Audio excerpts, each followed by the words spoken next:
And do it for me. Mike, you got a Starbucks order for me? For you or for me? For you. I'm very basic. I don't do the mocha, crappa, all that kind of stuff, or whatever. I just do straight coffee with a little Splendid and a little cream. How about yourself? Whatever is trending. I'm basic. Yeah, you seem like a really bougie orderer. As you no? should. Yeah, no, I get like the favorite one was the pecan crunch oat milk, whatever. It's so good. God, you the are cold foam. High maintenance. All right, have a great day. Everybody. Coming up on OAN American News, strong winds throughout Southern California are creating critical conditions as deadly wildfires continue. The latest on the fires in LA County. And Senate Judiciary Committee Chair Chuck Grassley says that he does not intend to call on special counsels David Weiss or Jack Smith to testify. More on his outlook on this issue. And Kristi Noem's confirmation hearing has been delayed. What day the hearing has been rescheduled to? Today is Tuesday, January 14th, and you're watching OAN American News.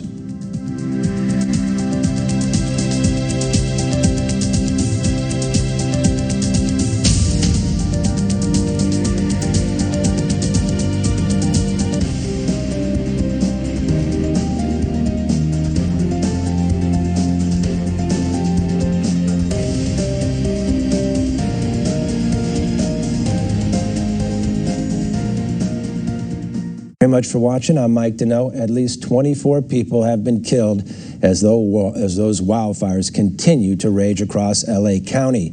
According to CAL FIRE, as of this morning, the Palisades fire has burned through more than 23,000 acres, 17% containment. The Eaton fire scorching 14,000 acres, 35% containment. The Hearst fire has burned through at least 799 acres. That is 97% contained. Authorities have also issued red flag warnings as dangerous winds are expected to last through Wednesday morning. The LA County Sheriff said they're actively searching for 23 missing people in the Eaton Fire and Malibu areas. Here's OAN America's Taylor Tinsley. Thousands of firefighters remain on the front lines battling major wildfires in Los Angeles. Dangerous fire weather conditions are expected to last through Wednesday. The anticipated winds, combined with low humidities and low fuel moistures, will keep the fire threat in the LA region critical.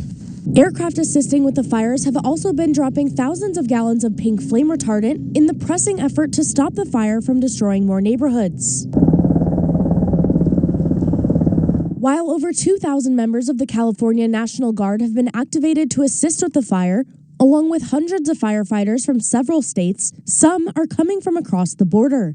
A group of 72 Mexican firefighters, made up of military specialists, doctors, search and rescue personnel, and more, began their first day helping with the fires on Monday. Canada has also loaned 2 super scoopers. The aircraft can scoop up thousands of gallons of water in seconds. At least 24 people have been killed in the wildfires. They've also destroyed more than 12,000 homes, cars, and other structures, not to mention the countless loss of personal possessions lost in the destruction. 9 people have been charged in connection to residential burglaries in the Pacific Palisades and Altadena. The LA County District Attorney explained the charges against 2 of the individuals in connection with a house in Mandeville Canyon. They stole over $200,000, as been alleged by the charging documents. One has been charged with arson in Azusa. 39-year-old Jose Escobar is accused of attempting to light a large tree on fire that had fallen to the ground and faces 9 years in state prison. In the meantime, officials are urging residents to stay prepared amid critical fire weather. Taylor Tinsley, OAN America News.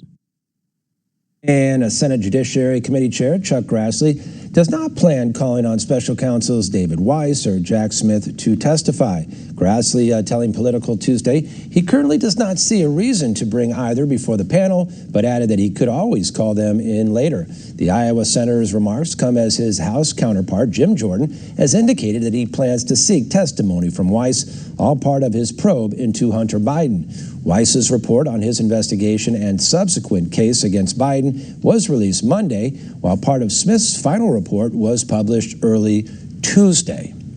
All right, Governor Kristi Noem's Senate confirmation hearing to be Secretary of Homeland Security has been postponed. On Tuesday, a committee aide said that while Noem has filled all of her paperwork out, the FBI has not done so, prompting the delay. The hearing was originally scheduled for Wednesday morning, but has been moved to Friday morning. This is the third confirmation hearing that has been postponed this week. 6 other hearings scheduled for Wednesday, including Pam Bondi's for Attorney General and Marco Rubio's for Secretary of State, are still scheduled to go on as planned. Well, national security experts are praising Pete Hegseth for his performance in his Senate confirmation hearing. Here's One America's Daniel Baldwin. Pete Hegseth walked into the Lion's Den Tuesday facing senators from the Armed Services Committee for more than 3 hours. Hegseth has drawn significant scrutiny from Democratic lawmakers and legacy media. But the big question is, did any of the blows from the committee land on Tuesday? Steve Yates, Senior Research Fellow for China and National Security at the Heritage Foundation, joins us now. Sir, do you think Hegseth put out a good enough performance today to get confirmed down the road? What did you make of everything? Well, there was a lot of political theater in the hearing. That comes as no surprise given what's happened in recent years with other infamous hearings. I don't think that the Senate Democrats really landed any of the significant blows. Pete, the secretary nominee, I think is a very gifted communicator. That's one of the benefits of being in TV for several years. But he was really on his policy brief, too. I thought the conspicuous divide was just relentless personal attacks that were like 7-minute soliloquies that didn't really follow with a question versus some of the substantive things he tried to push ahead, and that came out in the other side's questioning. So all in all, I thought that he came through this process better than expected by most pundits. Democrats, legacy media, and perhaps even some of the more moderate Republicans had concerns about Hegseth leading into the hearing. Some claiming there was qualification concern. Legacy media really harped on allegations of financial and sexual misconduct. But after the hearing, Chairman of the Senate Armed Services Committee, Roger Wicker, said the hearing could not have gone any better. Do you think that Hegseth quelled any possible concerns about his qualification to be the Secretary of Defense? I think he did, in large measure, because his primary qualification is that he's been nominated by a president who won the popular vote and gave them the expanded Senate majority that allowed them to chair this hearing. He also very effectively focused on the mission, and that was one that I think resonated beyond the hearing hall pretty strongly. So there were some cringe moments in some of the exchanges that were very personal. I thought he sat there and looked engaged, professional, answered things head on. I thought that there was a couple of funny moments and a couple of tender moments, especially when he referred to his faith and expressed gratitude to his wife. I thought those were particularly moving parts of the exchange, given all the fireworks that were lit off in his direction. Steve, talk about the task at hand for someone like Hegseth getting ready to walk into this massive bureaucracy that's been dealing with an ongoing recruitment shortage, a current Secretary of Defense who went MIA for 3 days and the president didn't even know about it. Talk about the difficulty that Hegseth will be facing on day one and the necessity to get him confirmed as quickly as possible to carry out the mandate that the president-elect has. Well, of course, under any circumstances, being Secretary of Defense is a pretty daunting responsibility. It's the largest federal agency. It has legions of interests that comb those halls in uniform, civilian, and interests around the greater Washington, D.C. area that weigh heavily on the Secretary's time. And plus, he has accountability to the Hill. It's a big, big job. But I think under current circumstances, it's even heavier, given that the current Pentagon had such misaligned priorities. He made very, very plain, didn't mince words, countering climate change and focusing on DEI or woke ideology, those things are not going to be his focus. It's going to be the war fighter. It's going to be making that war fighter more effective, better supported, and more lethal. And that's going to be drilled through. Getting the defense supply chain made more efficient and effective, I think, is an absolute necessity. We have to develop more material under cost on shorter timelines for ourselves and to provide to our allies. These are heavy mandates, but I think he's locked and loaded and ready to go. Has to happen on day one because the president needs to have his national security cabinet in place. Threats don't wait for a Senate deliberation. Steve Yates, we appreciate you joining us here on One American News, breaking down Pete Hegseth hearing on Tuesday. Thank you so much for joining. My pleasure. Thank you. And tech leaders Jeff Bezos, Mark Zuckerberg, and Elon Musk will attend Trump's inauguration. On Tuesday, NBC News reporting that the three tech CEOs will all be at Monday's festivities. The three will all be seated together in a prominent place alongside Trump's cabinet nominees and elected officials. This after Musk helped Trump in the election campaign and was appointed to Doge soon after, while the other two men have donated large sums to the inauguration. All right, the American flags of the U.S. Capitol will be raised to full staff for Donald Trump's inauguration. Speaker Johnson announcing Tuesday that he ordered the flags to be raised from half-staff to celebrate the nation coming together for the president's inauguration.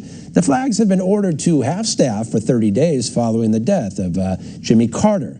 However, some, including Trump, expressed concerns about breaking inaugural traditions. The move at the Capitol follows governors from Alabama and Texas ordering full staff flags for Inauguration Day, and the flags will go back to half-staff on the 21st. All right, straight ahead on One American News, Atlanta PD are boosting security ahead of Monday's college football national championship game.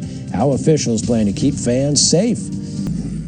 And welcome back. Suspect in connections of stabbings near a mall in Denver, Colorado, being held without bond. Elijah Caudill appeared in a Denver courtroom Monday following his arrest on Sunday. Caudill hasn't been officially charged, but he's being held on investigation of 2 counts of first-degree murder and 2 counts of attempted first-degree murder. The 24-year-old is accused of stabbing 4 people over the weekend, including 2 who died and 2 who are in critical condition. Police arrested him Sunday after he stabbed the 4th person. Mayor Mike Johnston said these attacks are very rare. We have not seen random acts of violence like this in our city center for as long as we can remember. And so that means we are both heartbroken for the folks who are suffering, and we also are deeply committed to the public knowing that this individual has been detained, is in custody. We will pursue all possible charges against him. And Caudill has a long criminal history, which includes multiple convictions. Denver police say they've added extra security near that mall. All right, New York City's congestion pricing program is showing early success with a 7.5% drop in daily traffic below Central Park since it launched on January 5th. According to recent MTA data, NYC has seen 43,000 fewer vehicles enter the zone daily compared to this time last year. Officials say morning rush hour has seen the most improvement, with travel times through the Holland and Lincoln tunnels dropping by more than 40%. This as the program charges most passenger cars $9 during peak hours to enter Manhattan south of 60th Street. Officials are hoping the trend continues to improve traffic flow. Atlanta police say the security is a top priority for Monday's college football national championship following the deadly New Year's Eve attack in New Orleans.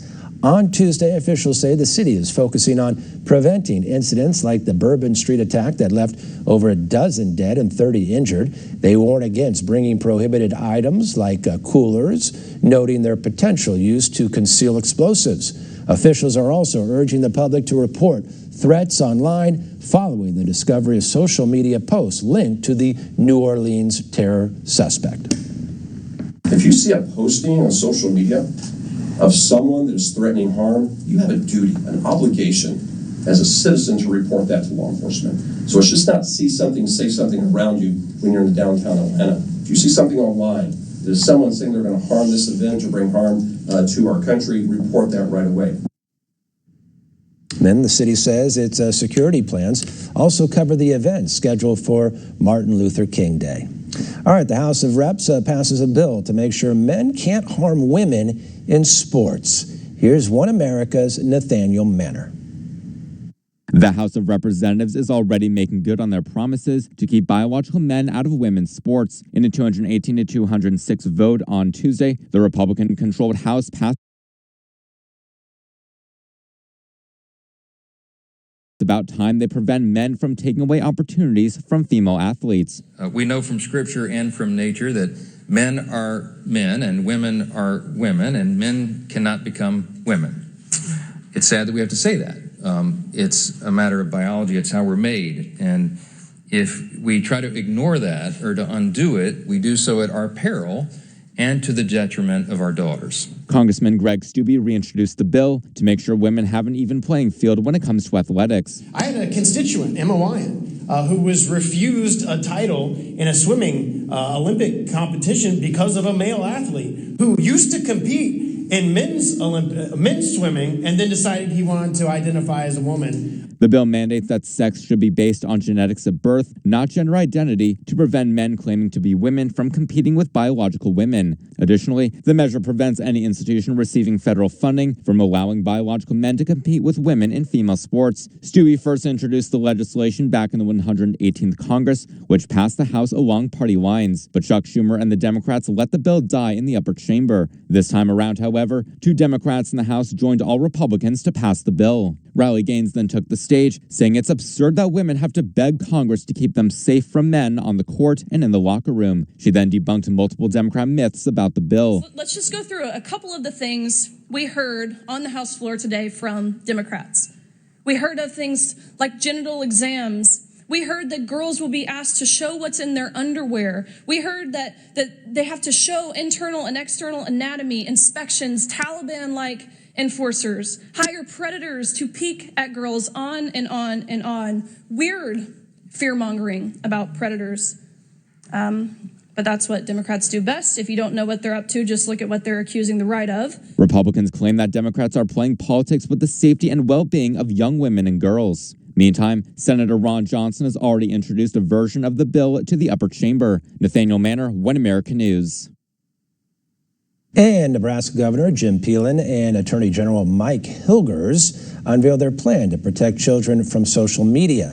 Their proposal would make K-12 schools cell phone-free zones and require parental consent for children who want to create social media accounts. It also creates criminal penalties for AI-generated child porn. The pair said the plan catches the law up with the technology. We know that increased cell phone use at school has decreased grades, it's increased mental health issues, it's created a lot of problems in schools. Social media and cell phones in the hand of young people are fueling a mental health crisis in our state. The governor said the legislation empowers parents to supervise their children on social media in a very meaningful way. Our economy is up, crime is down, education is improving, Arkansas is growing, and the state of Arkansas is very, very strong. And that's Arkansas Governor Sarah Huckabee Sanders giving her state of the state address. During her speech on Tuesday, the governor mainly focused on her work to provide school vouchers to children across her state, saying parents must be in charge of their children's education, not the government. She also praised her father, former Governor Mike Huckabee, for giving her the strength to lead the natural state. And when you least expect it, you're going to have a moment where a mom comes up to you in the grocery store at one of your kids' games, and she's going to tell you that because of the work that this group has done, her life, her kid's life, is better. And he was absolutely right. And she also touted her efforts to lower taxes and get more state troopers to protect Arkansas residents. Missouri holds its inauguration for its new governor, Mike Kehoe. Here's One America's Sam Valk. May God bless you. May God bless the United States of America, and may God continue to bless the great state of Missouri. Thank you so much. Republican Mike Kehoe is sworn in as Missouri's 58th governor. On Monday in Jefferson City, the government was handed over to the former lieutenant governor, who won over 59% of the vote, defeating his Democrat opponent by over 20 points. This was the largest victory for any gubernatorial candidate in Missouri since Republican John Ashcroft won in 1988, with Kehoe claiming a strong mandate to govern, while also calling for unity between factions. Sadly, the world around us has grown more divided and cynical. For far too many people, hard work has been replaced by handouts. The power of prayer is mocked. The contest of ideas is no longer a matter of right versus wrong, but of good versus evil. Political opponents cast each other as traitors and criminals. I reject this. I believe we can work together without sacrificing our core beliefs. Kehoe promised to use his purge to improve public safety, saying too many in his state don't feel safe in their communities, and his desire to make it easier to be a police officer than a criminal. Securing Missouri's future begins with public safety. Too many Missourians don't feel safe, and too many Missourians aren't safe. When people are afraid for their lives and their family, they cannot be productive, and they will not prosper. Later today, as my first official act as day one as governor, I will take our first steps in securing safety for Missourians. And act he did, going back to the governor's mansion after the inauguration concluded, signing 6 executive orders regarding public safety and immigration. He implemented the Blue Shield Award, given to communities that support public safety initiatives and opening them up to special grant opportunities, while mandating the collection of immigration status data for a statewide database and allowing local and state officials to help federal officials enforce deportation orders. The Show Me State's Attorney General Andrew Bailey said that these orders are a great start, and the data will allow them to refine their approach on the issue of immigration. To the unsecured border chaos under the Biden administration, and Governor Kehoe's executive orders today are putting resources at the state level to help shore that up. I think that as we collect more data, we'll be able to add more texture to that issue. Kehoe is scheduled to give his first State of the State address on Tuesday, January 28th. Sam Volk, One America News. And California state legislators canceled their special session to Trump-proof California. The California Assembly Budget Committee decided to indefinitely postpone their scheduled hearing for Tuesday to focus on helping the people of LA recover from these wildfires. California Democrats reportedly also need more time to write legislation to counter the incoming Trump administration. State lawmakers were hoping to have passed legislation before Trump's inauguration. All right, straight ahead, Donald Trump's plans to create a new federal agency for collecting that measure and added punishment for non-Cuban immigrants trying to become citizens if they are caught visiting Cuba. Experts lament those decisions were devastating to Cuba's economy by scaring U.S. allies and private businesses from doing business in that country. Tougher U.S. sanctions have certainly hurt the Cuban tourism industry, but the situation is far more complex. Cuba is going through its worst economic crisis in 30 years, and tourism services and companies are not spared from some of the island's economic problems. Experts predict lifting those sanctions will allow Cuba to import needed food and fuel for its citizens and stem the flow of illegal immigration into America. Meanwhile, the Florida Democrat Party and Texas Senator Ted Cruz decried that proposal, claiming it would undermine America's national security and embolden Cuba's government to continue atrocities against its people. Biden is expected to announce his decision before he departs from the White House. All right, rescue crews in South Africa have saved dozens of miners who were trapped underground for months. Take a look.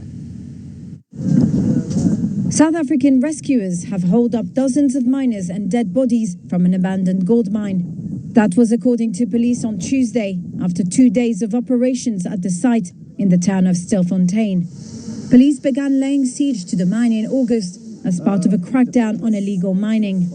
Authorities have said survivors will face illegal mining and immigration charges. Here is Mzukizi Jam, a spokesperson at the South African National Civics Organization. Yesterday they told us that about more than 400 people are still stuck down there, need to be extracted.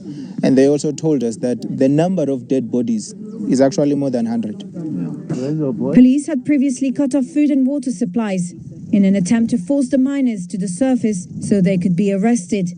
Now they're retrieving survivors and dead bodies. Footage issued by a miners' rights group on Monday had shown dozens of corpses and skeletal survivors inside the mine. And the Commerce Department is set to ban Russian and Chinese software in U.S. passenger vehicles starting with the model year of 2027. In their announcement Tuesday, the agency says the new rule safeguards national security from foreign adversaries accessing sensitive vehicle data. That measure applies to software used in connected and autonomous vehicle systems and prohibits companies with ties to Russia or China from selling vehicles with those technologies in America. This comes as officials have warned that malicious access to these systems could enable data theft or vehicle sabotage.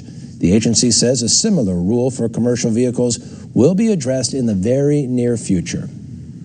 All right, DHS is banning imports from 37 Chinese companies under the Uyghur Forced Labor Prevention Act. Today's ban marks the largest round of additions to the forced labor blacklist since the law was first enacted back in 2022. Secretary of Homeland Security Mayorkas says the ban reflects the U.S. commitment to human rights and a free and fair market. That ban will take effect on January 15th, bringing the total number of restricted entities to nearly 150. All right, South Korea's suspended president declining to attend the opening session of his own impeachment trial. Diane Toe has our report. South Korea's suspended President Yoon Suk-yeol did not show up for his impeachment trial on Tuesday, forcing the Constitutional Court to adjourn the opening session within minutes. Yoon's legal advisor had earlier said the embattled leader would not attend the session, arguing that the authorities' attempts to detain Yoon prevented him from expressing his position at the trial. Yoon has been holed up in a seaside villa in Seoul for weeks. Acting Chief Justice Moon Hyung-bae said if Yoon is still absent for the next session on Thursday, the trial proceedings would go ahead with his legal team representing him. Outside the court, one of Yoon's lawyers said the president will decide whether to attend court after a discussion with his defense team. He also again insisted that an arrest warrant for Yoon was invalid. The warrant was issued after Yoon refused to appear for questioning over a separate criminal investigation for alleged insurrection following his botched martial law attempt in December. The martial law fiasco is why lawmakers voted to impeach him, giving the Constitutional Court 180 days to decide whether to remove Yoon from office or restore his presidential powers. And straight ahead on One American News, Kamala Harris is snubbing incoming VP J.D. Vance. What precedent she's breaking. And Mike Johnson says America is headed toward a new golden age under a unified Republican government. How they are already working to undo the last 4 years of Joe Biden.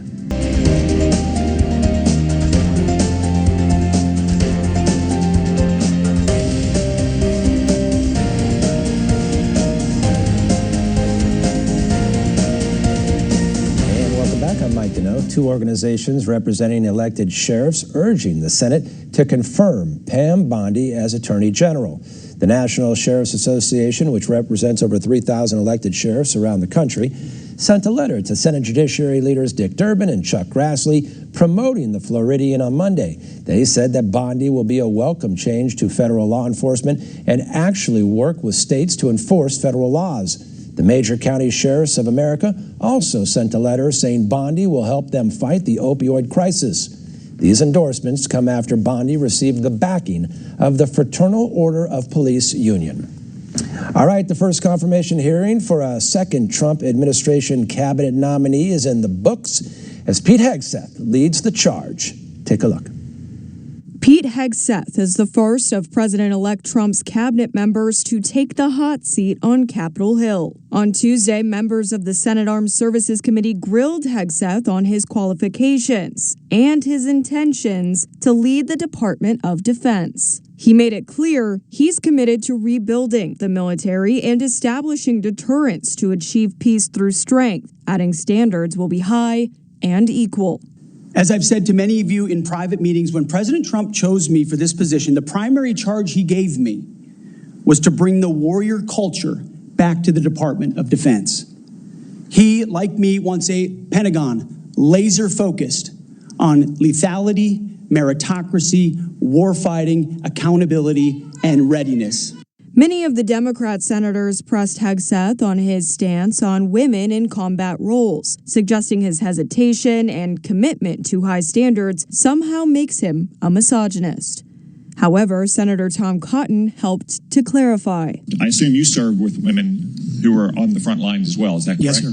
And were those women anything other than skilled, brave, and honorable in their service? They were some of the best soldiers I worked with. So women have been serving in combat for a long time. Women have even been serving in combat units like infantry battalions for a long time, in roles like medics or mechanics or what have you. So what we're talking about here specifically is women in ground combat roles in jobs like infantrymen or artillerymen or special forces. Until about 10 years ago, that wasn't the case.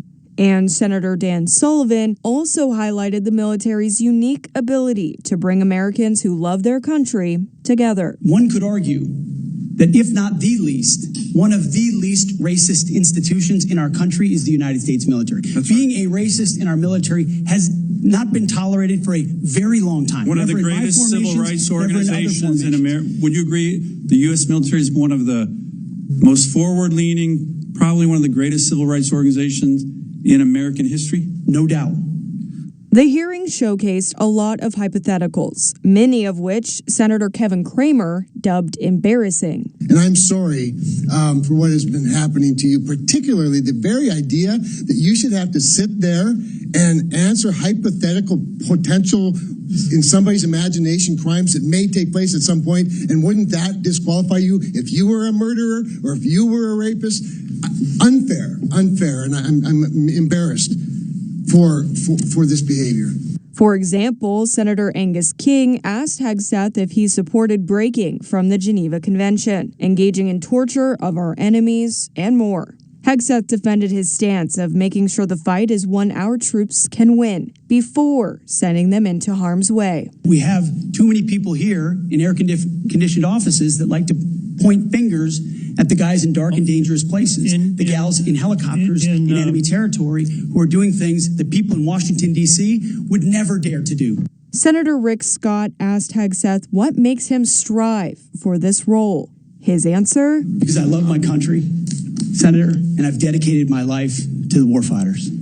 People see me as someone who hosts a morning show on television. But people that really know me know where my heart's at. It's with the guys in this audience who've had my back, and I've had theirs.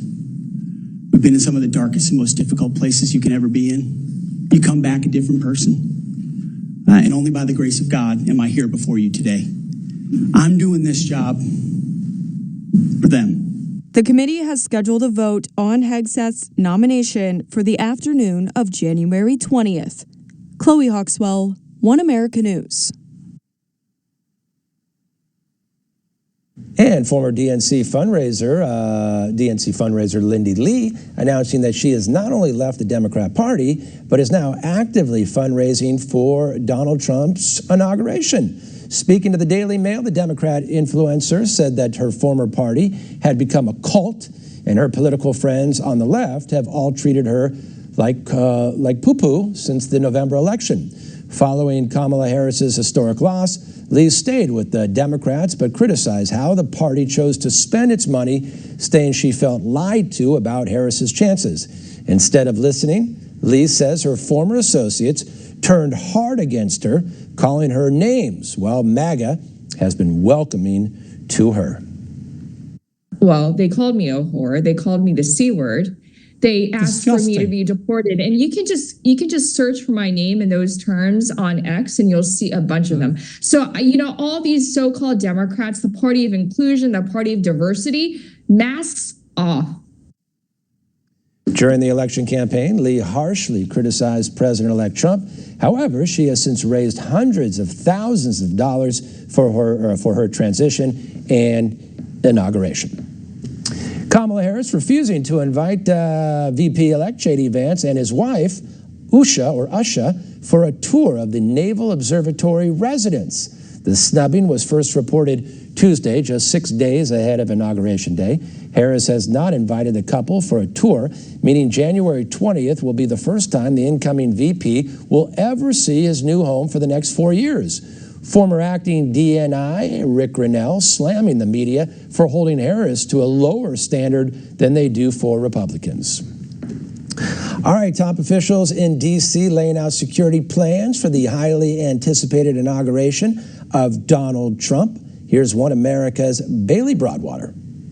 The stage is almost set for President-elect Trump to take back the White House, and top officials are working to make the event as safe and secure as possible. During a press briefing Monday, top police officials laid out security measures for the event, which officials anticipate will draw in a crowd of nearly 250,000 people. Working alongside the Secret Service and U.S. Capitol Police, the Washington, D.C. Metropolitan Police Department plans to deploy their entire force and thousands of additional officers for the special event. Our entire police department will be activated for the presidential inauguration. In addition, we'll be reinforced with nearly 4,000 officers from across the United States who were generous enough to raise their hands and commit their time to assist the Metropolitan Police Department. Those additional resources will be deployed to manage traffic, secure dignitary routes, and ensure public safety in our city. The FBI will also be assisting with security screenings during the event, running 2 separate command posts to analyze potential threats and allocate resources as necessary. Several other surveillance techniques, including drones and a 30-foot unscalable fence, will be deployed during the inauguration, while temporary transportation restrictions will go into effect. The Secret Service's comprehensive security plan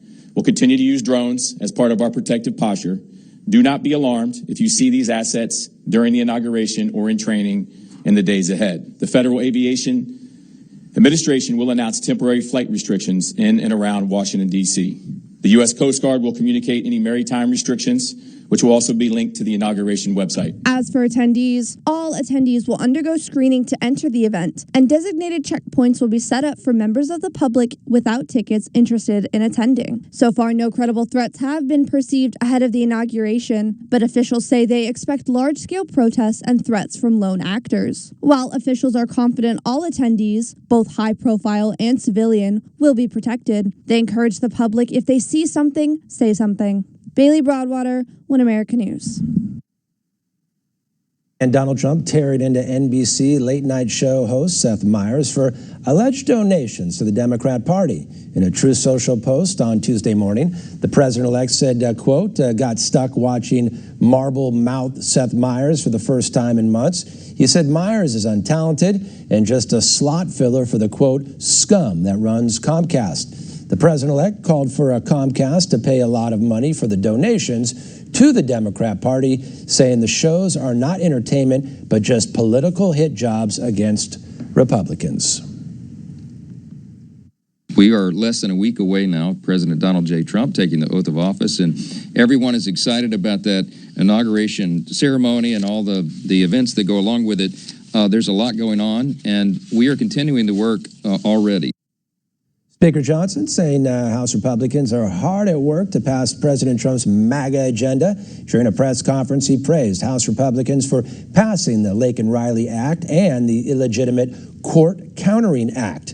Johnson said his colleagues are in lockstep with Trump to undo the last 4 years of the Biden administration. And we are going to be working alongside the administration and in tandem to roll back the catastrophic policies of the Biden administration. And all that begins now. We are returning common sense. We are restoring common sense. That's the benefit of having Republican government, unified Republican government in Washington again. And you're seeing the effects of it now. We are going to usher in, as the president says, a new golden age in America. House Republicans just passed the Protecting Women and Girls in Sports Act as well. All right, a significant majority of Americans believe the U.S. has lost ground in making progress on key issues under Joe Biden's administration. According to a recent poll by Gallup, 67% of Americans believe America has fallen behind on federal debt. 64% say the same about immigration, and 59% about the economy in the last 4 years. 58% also found the U.S. lost ground on its position in the world, and 51% believe America has lost ground on crime. Only one issue registered plurality for progress: gay and transgender issues, with 39% saying progress has been made. All right, Joe Biden announcing they will be giving out one-time payments to people impacted by the wildfires in California. Here's One America's Katie Smith. Wildfire victims in California will be receiving a one-time payment of $770 for relief. People impacted by these fires are going to receive one-time payment of $770. One-time payment. Joe Biden announced the funds Monday, being met with staunch criticism online. Biden detailed in the meeting how his administration is dedicated to the people of Los Angeles. Ash was raining down like snow. Homes burned to the ground. Thousands of those homes are gone. And we learned we lost more of our fellow Americans. So let's say again to the people of Los Angeles, we're with you. We're with you. And, although the federal government is going to cover 100% of the cost for the next 180 days for things like firefighter overtime pay, debris removal, temporary shelters, it's going to cost tens of billions of dollars to get Los Angeles back to where it was. Biden then placed the fate of the Build Back in Congress's hands. So we're going to need Congress to step up to provide funding to get this done. And we're going to get that done, God willing. Now, Kamala Harris urged victims find patience during search and rescue operations and while waiting for much-needed assistance.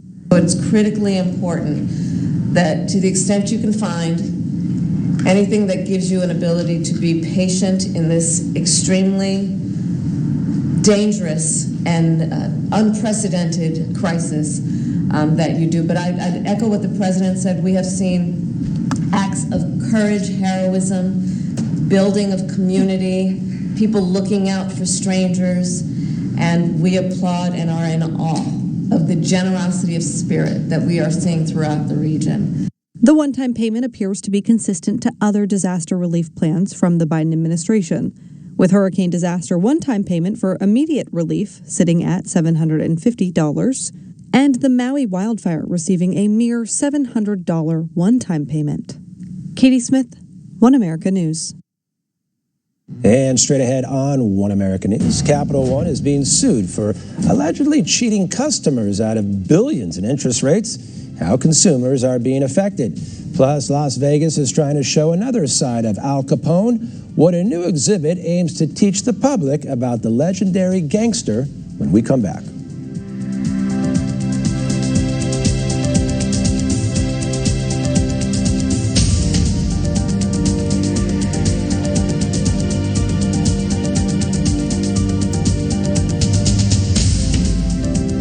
This $1,000 camera for only $40.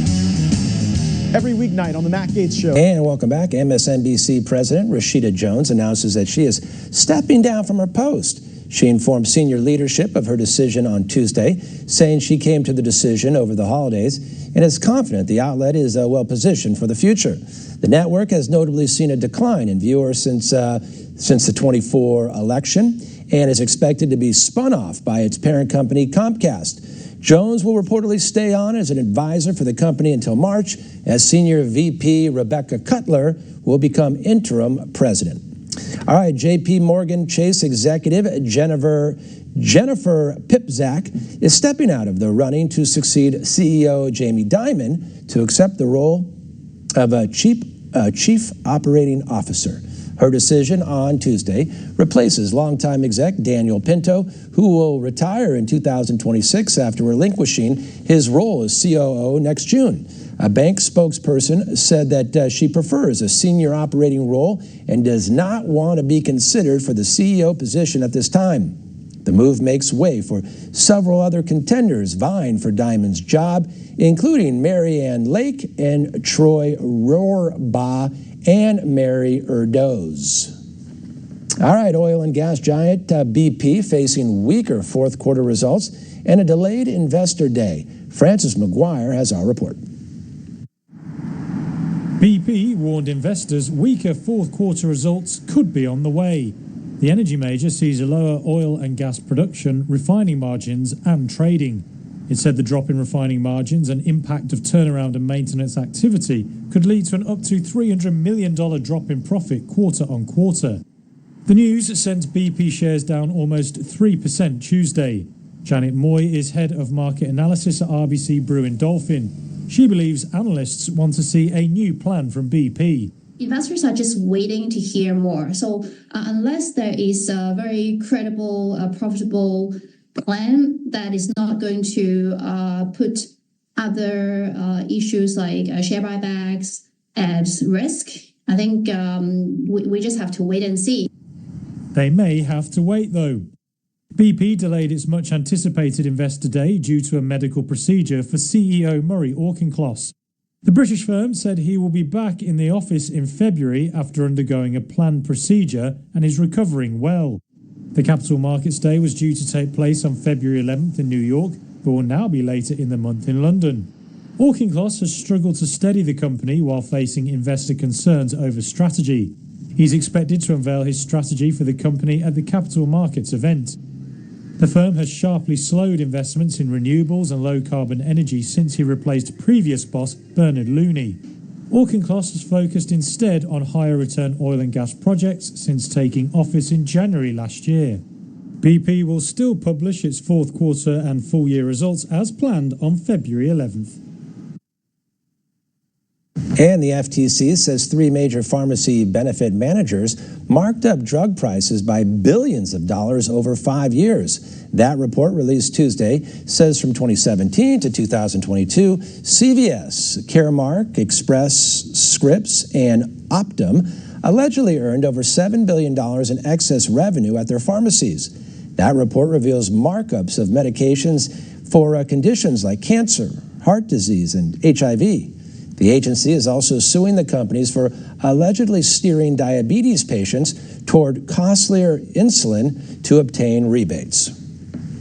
And the Consumer Financial Protection Bureau is suing Capital One for allegedly cheating consumers out of billions in interest payments. The Bureau announced a suit against Capital One and its parent holding company on Tuesday. CFPB accuses Capital One of freezing interest rates on 360 Savings, a program virtually identical to 360 Performance Savings, which it launched around the same time. Performance Savings carries a substantially higher interest rate due to not being frozen. According to CFPB, Capital One concealed this discrepancy from 360 Savings members and cost them about $2 billion in lost interest payments.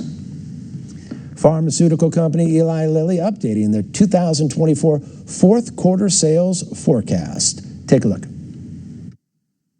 Shares of Eli Lilly tumbled as much as 8% on Tuesday after the company forecast weaker than expected fourth quarter sales of its weight loss drug, Zepbound. The decline put the stock on track for its worst single-day drop in nearly 4 years. The weak forecast also marks the second quarter in a row that sales of Zepbound, as well as Lilly's related diabetes drug, Mounjaro, have fallen short of estimates. Lilly's stock went on a tear in the beginning of 2023 as investors bet on the popularity of Zepbound, with shares more than doubling through mid-2024. But by October, shares had tumbled after Zepbound sales disappointed. Lilly blamed physical and financial constraints at wholesalers for both drugs slowing sales. The stock has been subdued since. All right, annual deaths in the U.S. are predicted to exceed annual births by 2033. That's according to the annual 30-year projection of the U.S. population from the Congressional Budget Office released Tuesday. The 2025 report predicts women will continue to delay motherhood, predicting an average 1.6 births per woman by 2035, while annual deaths are predicted to outpace births. The report found multiple contributing factors to the new predictions, including reductions to illegal immigration and abortions. And he called her her, we refer to her as a sweetheart, because he had been subjected a number of times to threats and just attempted assassinations. And on, I guess, a number of those occasions, she saved him. And the Mob Museum in downtown Vegas trying to show a different aspect of notorious Prohibition-era gangster Alphonse Capone. The museum opening its first Public Enemy exhibit and will show visitors a home video made by Capone. It also displays one of his pistols, which he called his sweetheart.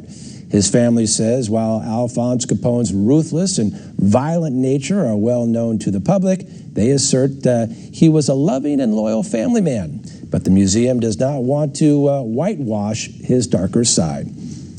With all of his faults and violent past, homicides and robbing people and crime, do you remember what Al Capone got arrested for? Do you remember, Braden? Got arrested for tax evasion. All right, that's going to do it for this hour of One American News. For more about our network,